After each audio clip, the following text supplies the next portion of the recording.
نننې زمونږ سبق د سورة البقرې دویمه سپاره آیت نمبر 166 نوالی تر 170 آیات پورې دی. اعوذ بالله من الشیطان الرجیم بسم الله الرحمن الرحیم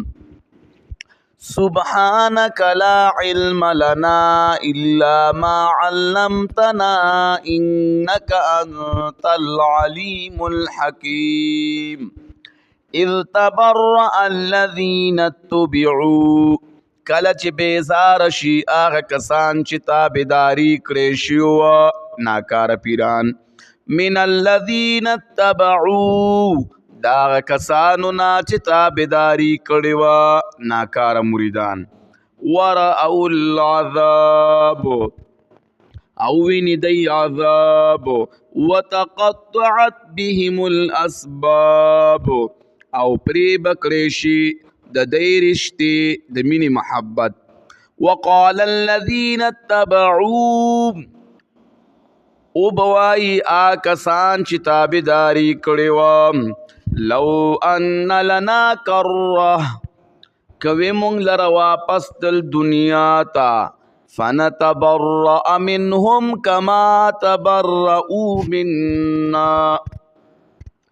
نو مونږ به جدا شوو د دینا لکه څنګه چې دی جدا شو زمونږ نه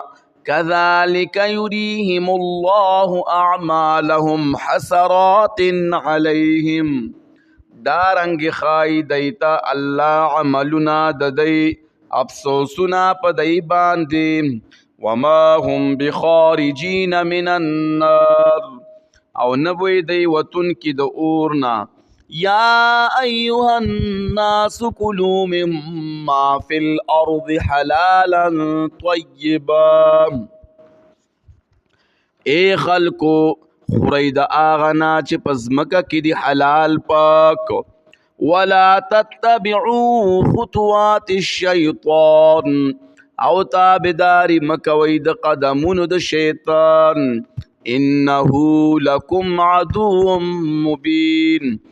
یقینا دا شیطان ستاسو د پاره دشمن ښکاره دی. انما یأمرکم بالسوء والفحشاء بشک حکم کوي شیطان تاسو ته په اقوال شرکیو والفحشاء او په افعال شرکیو باندې وان تقولوا على الله ما لا تعلمون او دا چوای تاسو په الله باندې هغه چې تاسو په نه پوهیږئ.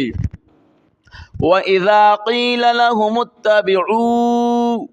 او کله چې وویل شي دوی ته تابعداري وکئ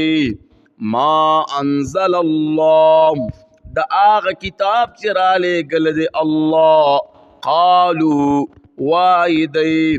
بل نتبع ما الفینا علیه آباءنا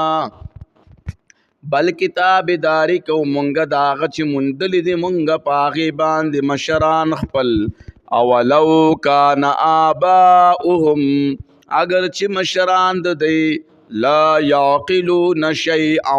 ولا یهتدون نه پوهېدل په ایشي باندې او نه دی په سمه لار باندې روان او